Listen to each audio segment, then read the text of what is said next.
Swan Song for the Nightingale by Maurice Leitch, with Sorcha Cusack as Dolores Quinn and Marty Rea as Kevin.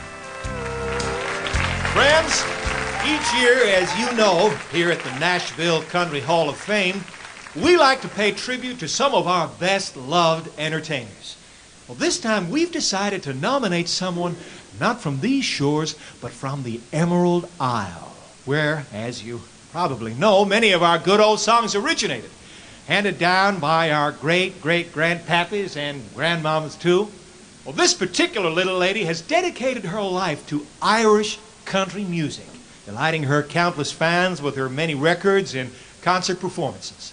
So, folks, would y'all give a grand Opry welcome to Ireland's premier queen of country herself, the one, the only, the sensational, soulful songbird, Dolores Quinn.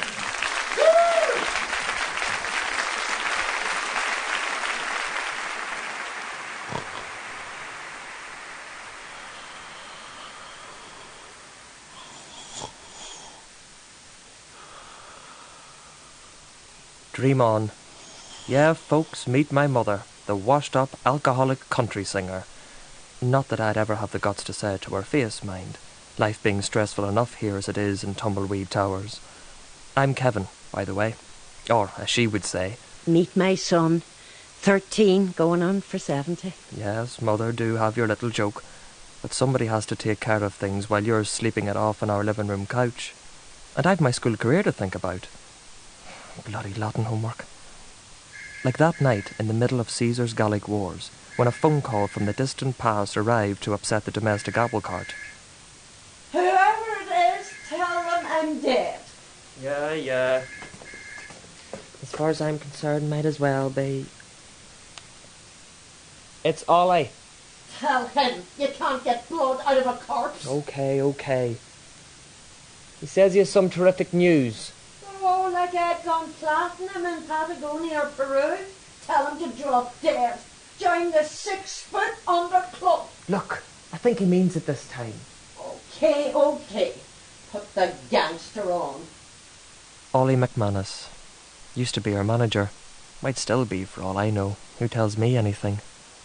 Big, bald slob in a teddy bear coat and canary-coloured horse's head scarf. The horror of it is, he might actually be my godparent or something equally gruesome. Ugh.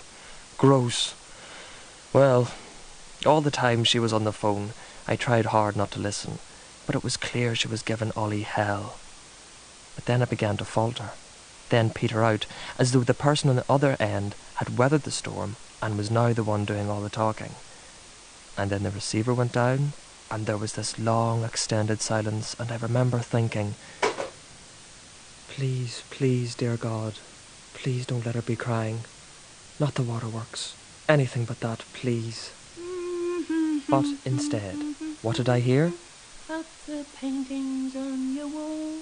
Which later segued into this full-blooded recital in the bathroom upstairs, something not heard in this house in ages. That as you're laughing loud, help you dry your tears.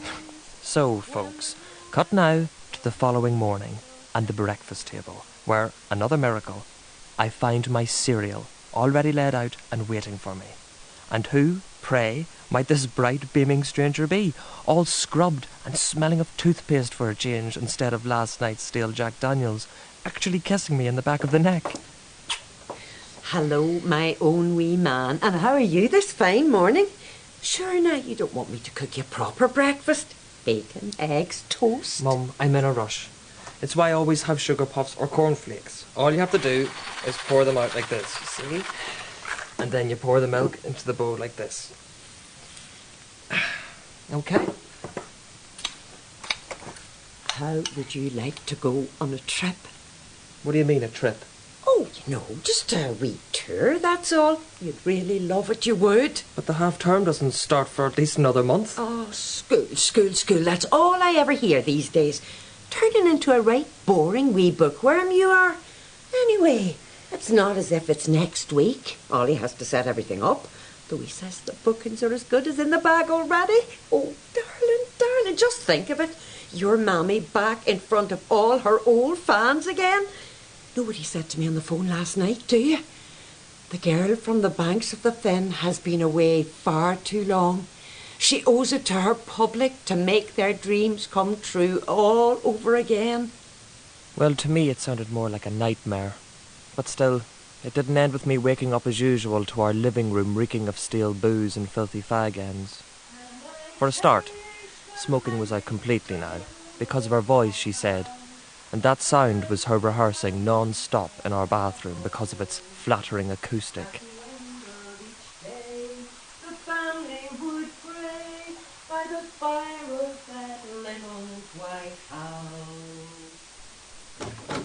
Ollie says I could be sharing the bill with Daniel O'Donnell. Can you believe it? Now, tell me, should I hold out for equal billing or not? Come on now, what do you reckon? I'd leave that side of things up to him. Ollie, I mean. After all, it's what he gets his 10% for, isn't it? Now, can I please get back to my Latin unseen, please? Oh, I should listen to you all the time, so I should. What a combination, what a team.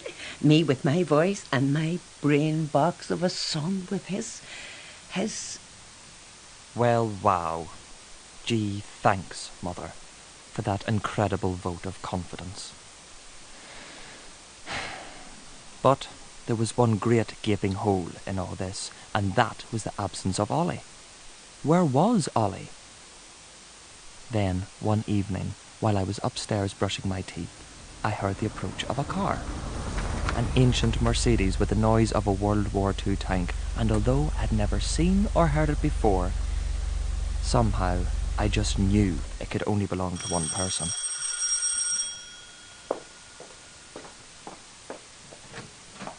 Well, if it isn't the Invisible Man himself. But I could tell by her voice she didn't mean anything nasty or accusatory by it. Far from it. And then, calamity. Horror. Sweetheart, are you up there? Oh, come and say hello to Ollie, pet. He's dying to meet you. Ah, and how's our young Bosco then, eh? Your mammy's been telling me you're the right little inspirational fount of wisdom these days. A regular juvenile think tank, eh, Dolly? The name's Kevin. Oh, really? Kevin? Since when? Oh. Bosco, I think, somehow suits him far better than Kevin. Don't forget, I was the one who held you at your christening. It's your saint's name. And so is Kevin. Is it now? Well, I never knew that. Did you, Dolly? Ah, sure now.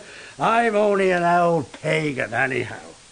And a very self-satisfied one at that, by the look of things.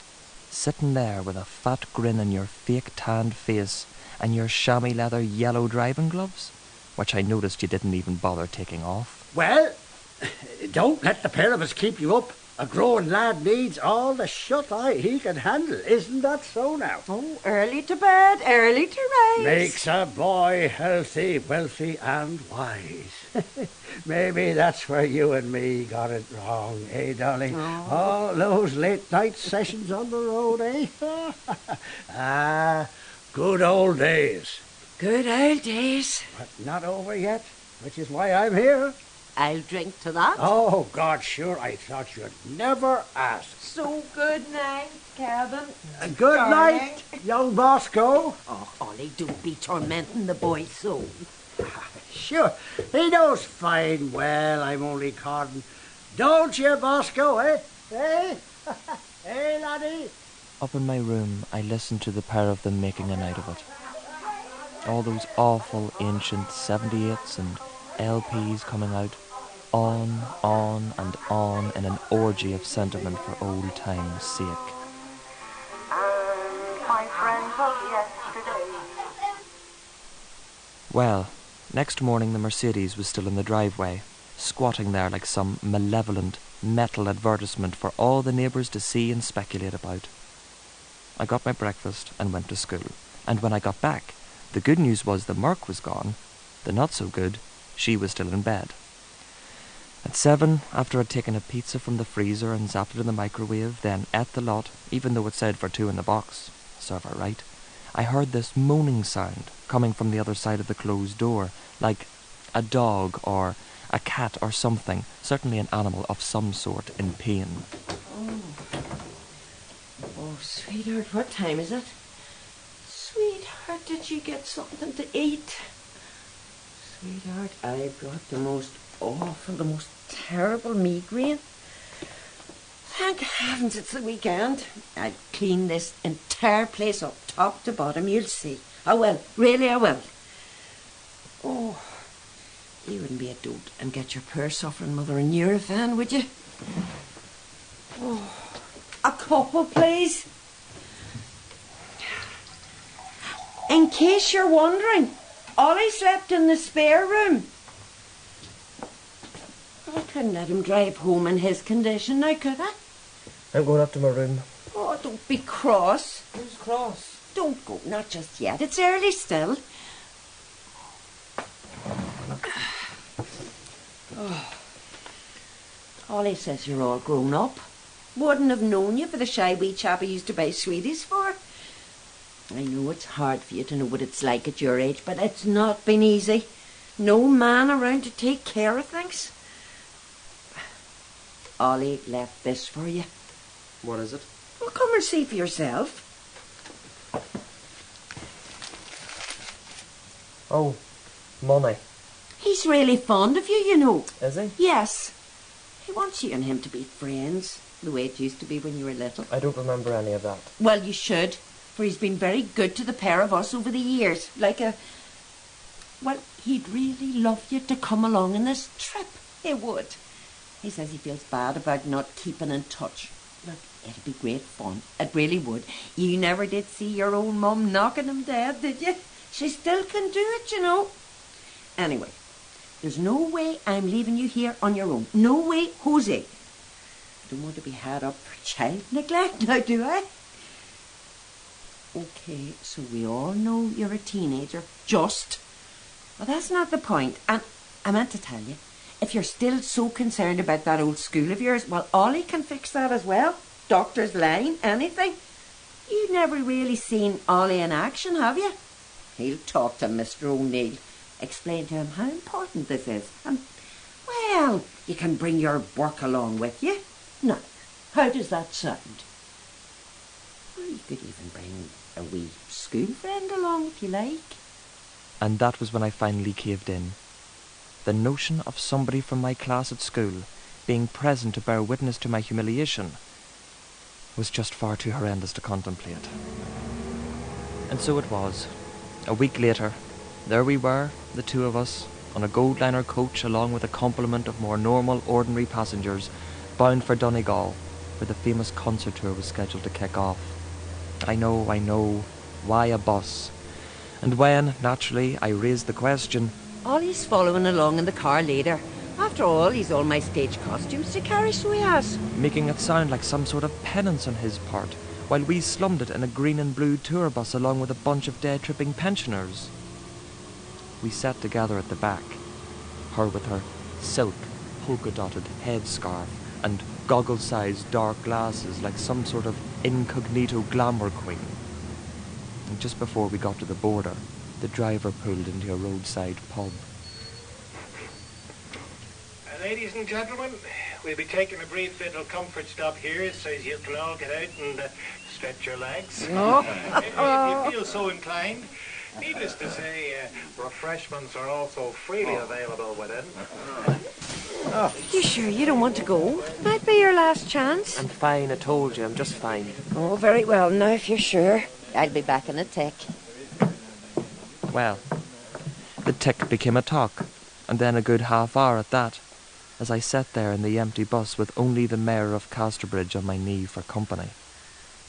But eventually, the door of the roadhouse opened and the mob of OAPs came pouring back out again, seemingly all in high spirits, laughing away as if they'd known each other most if not all their lives. All aboard the Nashville Express. Fasten your seatbelts now, if you please. Oh, stop sitting there like a stewed prune. For once in your life, cheer up. You're on your holidays, remember? And you're drunk. I certainly am not. I'm just being sociable. Unlike somebody I could mention. The driver is too, by the looks of it. Oh, my God. Everybody, a little announcement. I'd like you all to meet my precious wee son, who's keeping his mother company on this trip of mine. Get a wee face on it then, a wee face. Sure, I've walked along Broadway, I've been down the Strand, and I've seen Dolores! Hi there, you sing it, Dolores. Sure, I've walked along Broadway, I've been down the Strand, and I've seen the great highways of every land.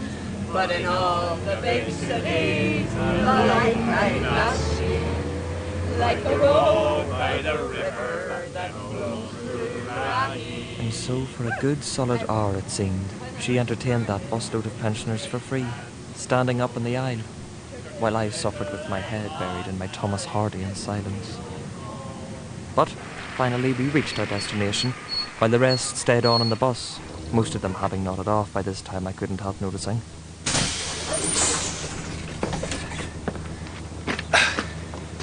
It's been the rare pleasure and privilege, Miss Quinn.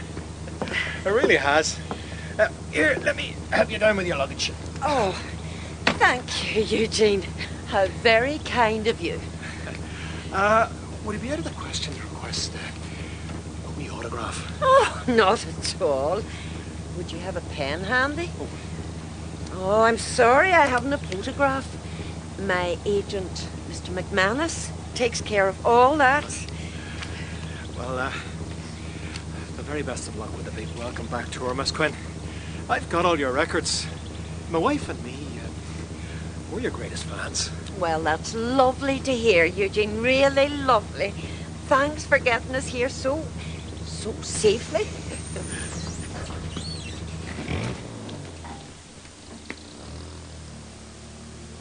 Inside, the hotel foyer was dark brown and dead. Desk unattended, a smell of boiled cabbage hanging in the air. Or it might have been cat's pee. Oh, at last, some semblance of human life. Quinn's the name. Have yous booked? Dolores Quinn. Is there a poster anywhere? There should be a poster. Very well. What's your name, girl? Teresa. Well, Teresa, honey, just you be a pet and go and fetch the manager. I'm sure he'll know who's staying at his hotel and who isn't. Oh, he's not here. He's had to go to Letterkenny on business. Business, you see? Business? For the life of me, I couldn't quite understand why that particular word should be the one to push her finally over the edge. But it did. We have a big day ahead of us. And so it began, while I stood there pretending to study a revolving stand of postcards, knowing full well that nothing that was going to be said here had the power to cut any ice whatsoever. Eventually, of course, we were up in our room, and what a room. The place has gone totally downhill. Rack and ruin. I never would have believed it. Roger Moore once stayed here on a fishing holiday. Oh, it's all my fault, being sentimental like that. There's a new Ramada 5 miles up the road, but of course I would insist, for old time's sake. Me. What about Ollie? What about him? Well, where is he? Well, he must have had a puncture or a breakdown or something. Still, just wait till I get my hands on him, that's all. Are you hungry? Not that there's a fat chance of getting anything to eat in this dump at this hour. No, not really.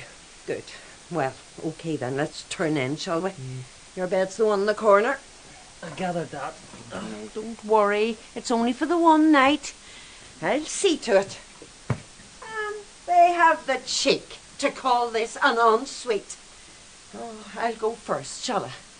Yeah, okay.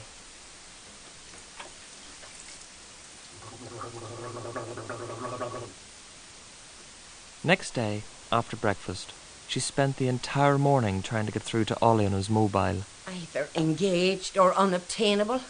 That fat bastard, how dare he?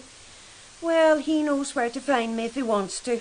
Dolores Quinn has never been one to chase after anyone.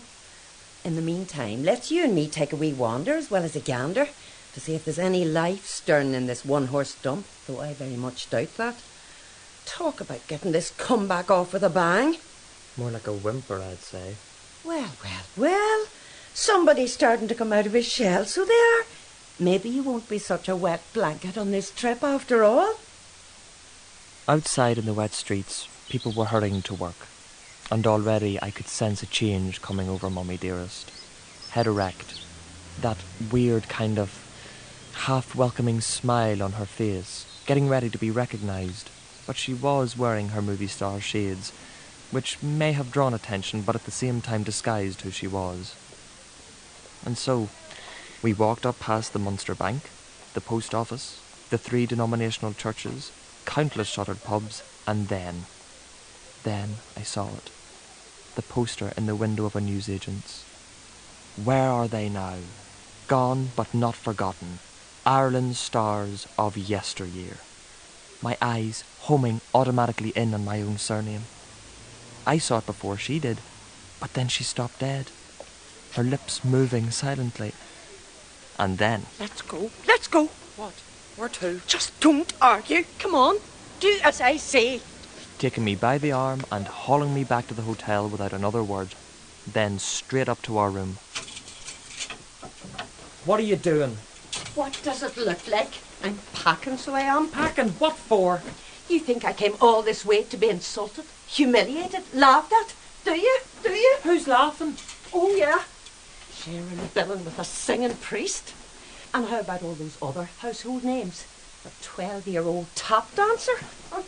Somebody who beats his own head with a tin tray to mule tray. A comedian who should have been dead and buried years ago. And a bunch of beardy fiddle and banjo merchants the age of Methuselah in Aaron sweaters. Pass me that suitcase. And what about Ollie? You keep on asking me about that. I told you, Ollie's dead. He would be if I was able to get me 2 hands on him. Well, what are you waiting for? Start packing. Oh, you like this dump, do you? Is that it? No. What then? I think you should really do the concert. People have bought tickets, the hall's booked. Yeah, the parochial hall. I've never played a parochial hall in my life. Never. Well, maybe just once. A long, long time ago. But we came all this way. Exactly. And to what? No, I still have some pride left, some remnants of self-respect.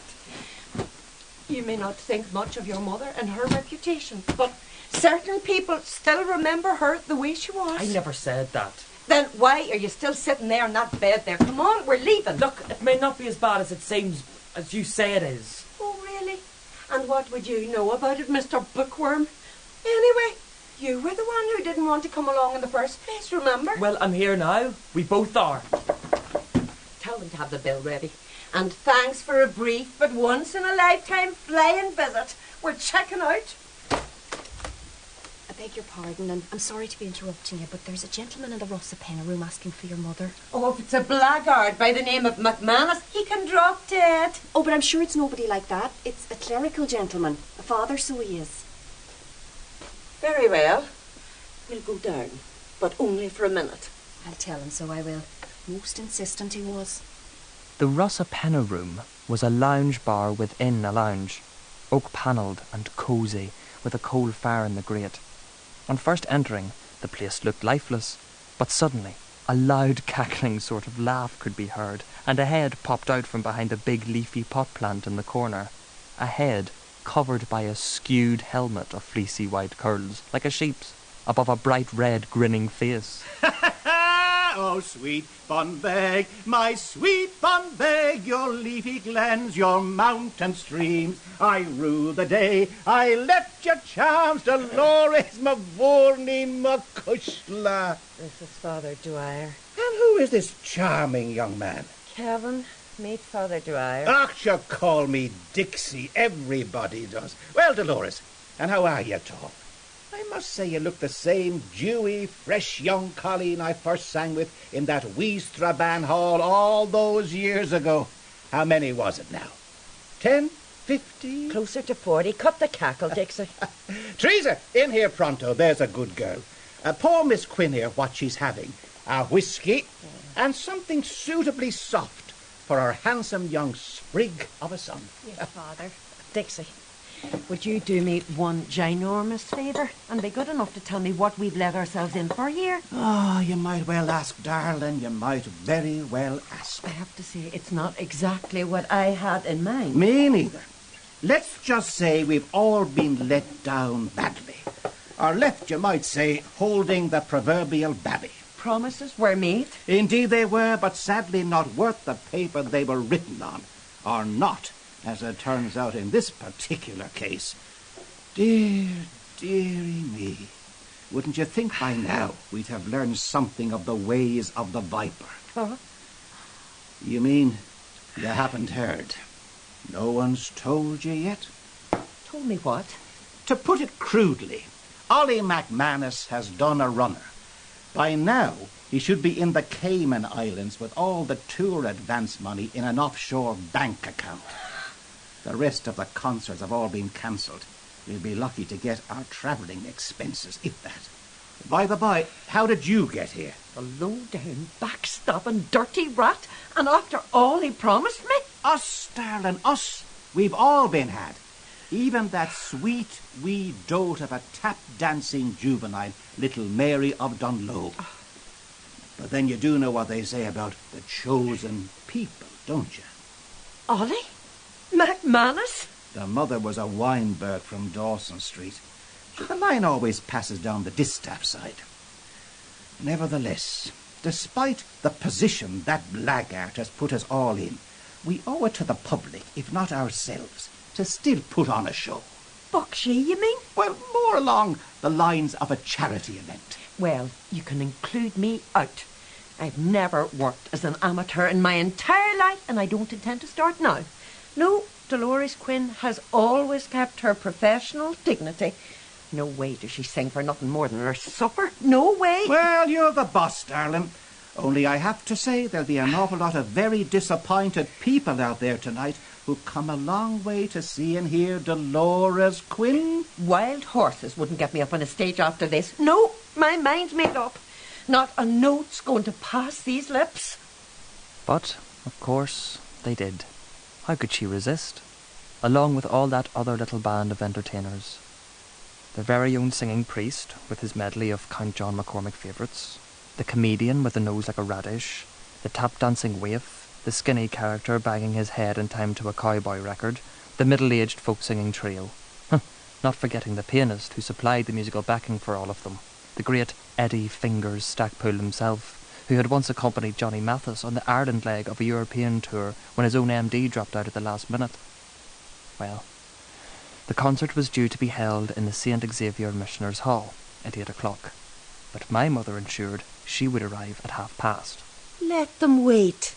In a dump like this, they'll be wandering in like Brown's cows, right up till the very last minute. We travelled there by taxi, the three of us, for Teresa, the girl from the hotel, was there as well, in a fuchsia pink trouser suit, drenched in some sort of powerful floral scent, miraculously transformed by a visit with my mother to Siobhan's hair salon, curl up and die, in the town that afternoon. Is it all right if I sit here in the back beside you? No, not at all. That's fine. Oh, good.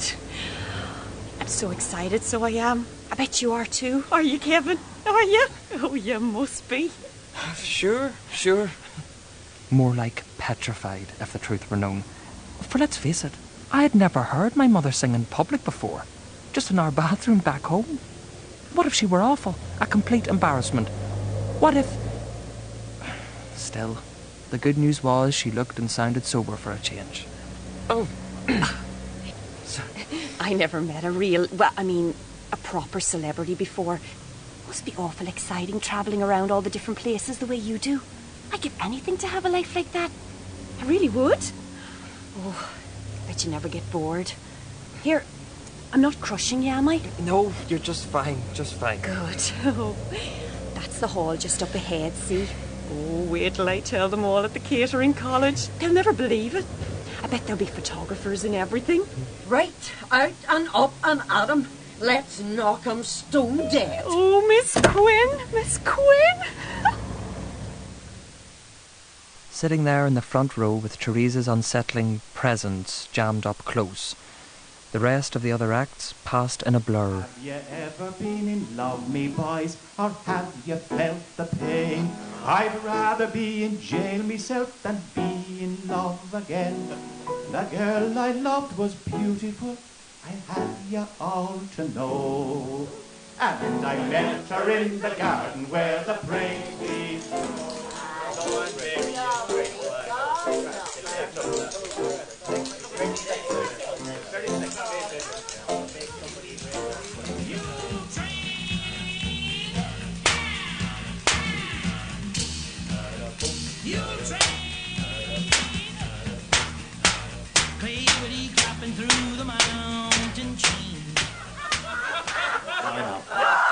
But you do meet some funny people in these parts, so you do. I mean, I ran across a fella the other day in town here. He said his wife keeps a goat in their bedroom. A goat in their bedroom. He said, the smell, it's driving me demented, so it is. So I said, why don't you open your window? Open the windows, it says he. And then all me pigeons out.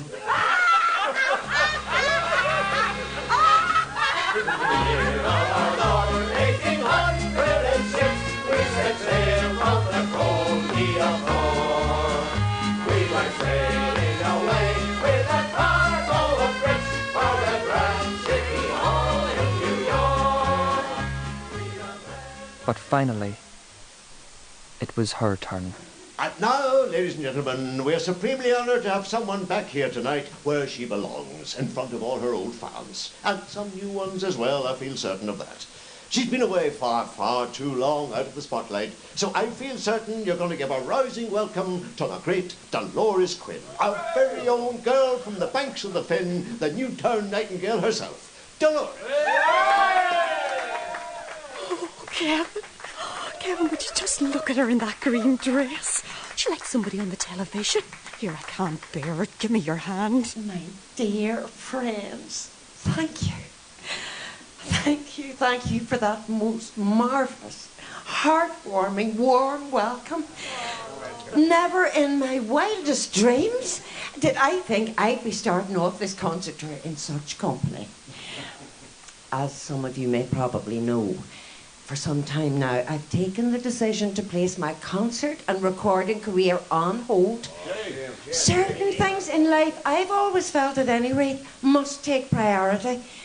The most important, as far as I'm concerned, being family ties and commitments. But, well, after a great deal of soul searching and the support of that same little family, here I am again, in front of a microphone once more, where I first started out all those years ago as a shy wee country girl, winning her first big radio airing Voice of the West talent competition. And so, if you wouldn't mind, I'd like to dedicate this first song tonight to someone here who means the absolute world to me.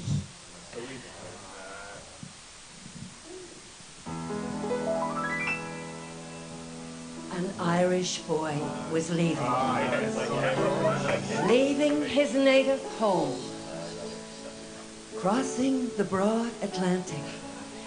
Once more he wished to roam, and as he was leaving his mother, who was standing on the quay, she threw her arms around his waist, and this to him did say, "A mother's love's a blessing, no matter where you roam." Well, at least thank God she didn't mention me by name or point me out like that time on the bus, which would have been truly horrendous, especially with Teresa with her leg in such close proximity to mine.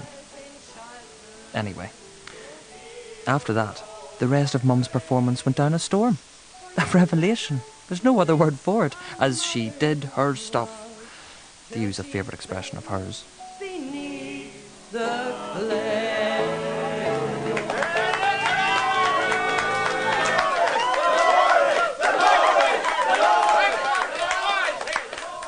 And encore after encore she gave them, right up until the curtains came across for the last time and the lights went up.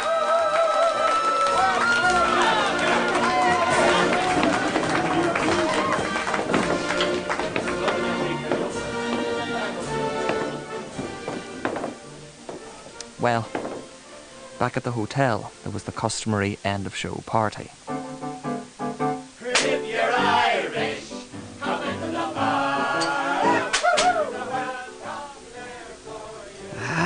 Just look at them, would you? Is there anything more heartwarming than backstage camaraderie? Here, that glass of yours looks suspiciously in need of a freshener. No, I'm fine, just fine. Well, I'll say it again. Forget television. Thank God there's still an ongoing, healthy appetite for good, old-fashioned, homegrown, live Irish entertainment. Oh, you do you? Sure. Would you listen to the modesty of her?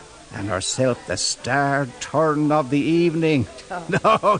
No. Sure, I'm only an old codger. Just along for the crack and the company. Call me sentimental, but I just adore seeing these young ones enjoying themselves. For instance, would you look at young Teresa over there by the piano? A night she'll not forget in a hurry, all right.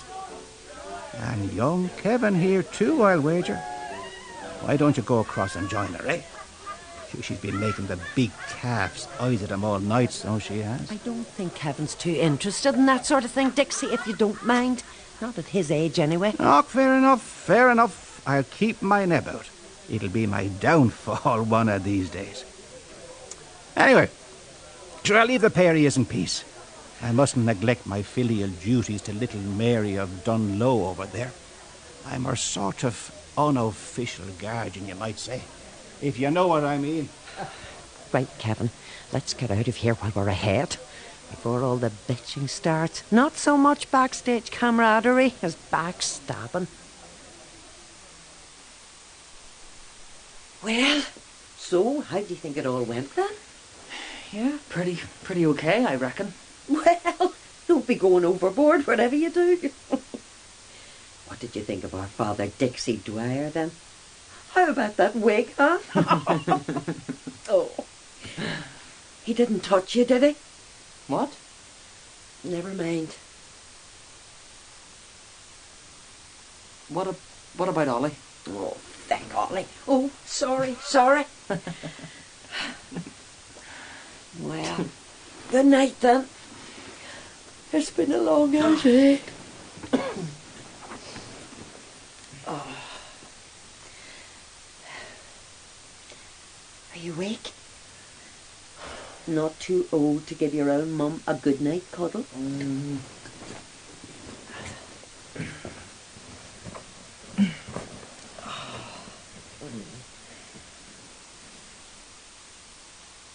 Is Ollie really Jewish? What? Why do you ask that? Nothing. Don't nothing me. Spit it out. Well, if he is, does that mean that I might be just a wee bit Jewish as well? What? Well, if he's really my... What? You think Ollie's your... Me? And Ollie McManus? You?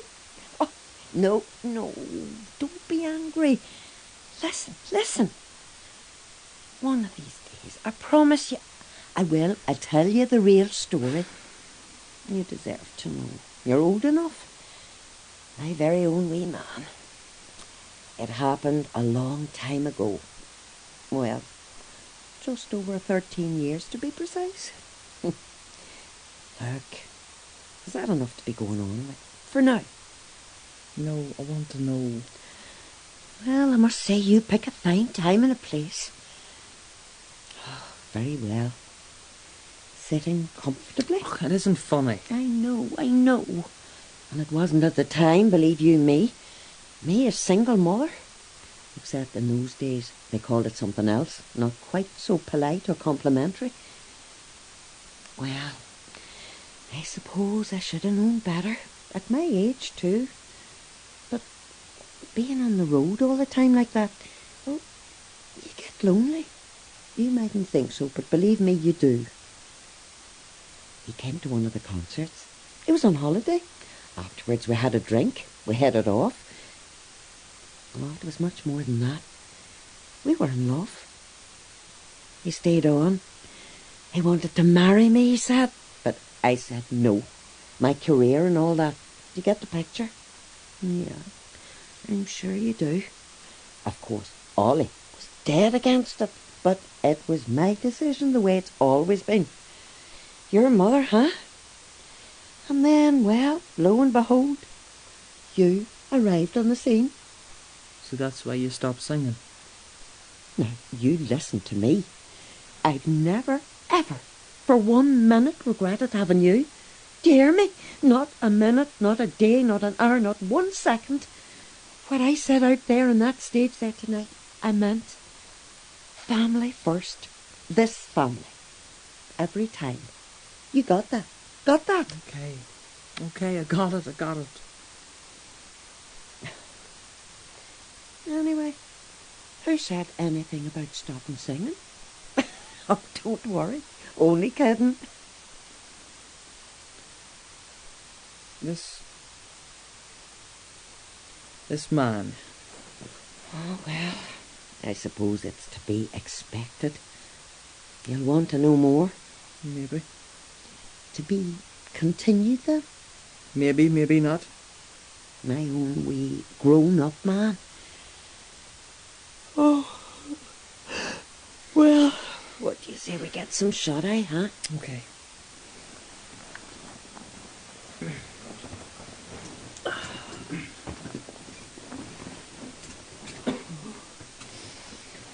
Sleep tight. Don't let the bugs bite.